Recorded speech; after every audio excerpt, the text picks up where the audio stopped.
Amai vari kumbauka hapana.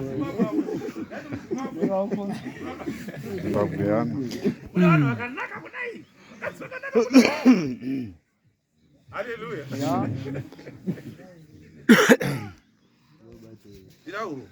Natiudze zvese. Pfuma dzakapera vazhinji. Vazhinji hakuna nyange ukaita sei zvakuda nyasha dzaMwari kuti Mwari vakusunungure.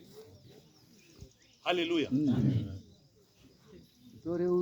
Kune vana vakuzvarwa ari madhimoni iko zvinezvi.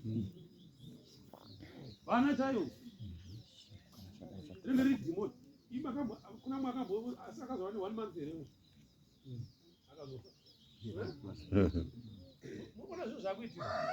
Tazwa maunza mwangari kujira angari musidi makore amene angaita uro.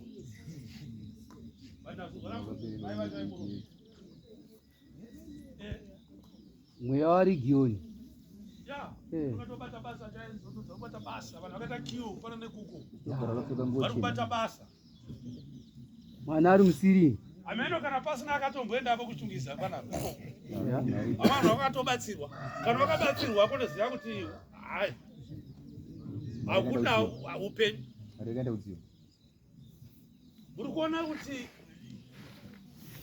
vana baba muri kuona kuti nguva mwenye kunamatira zvidi. Basi kuri kubviwa uku kune nyaya iri kuitika.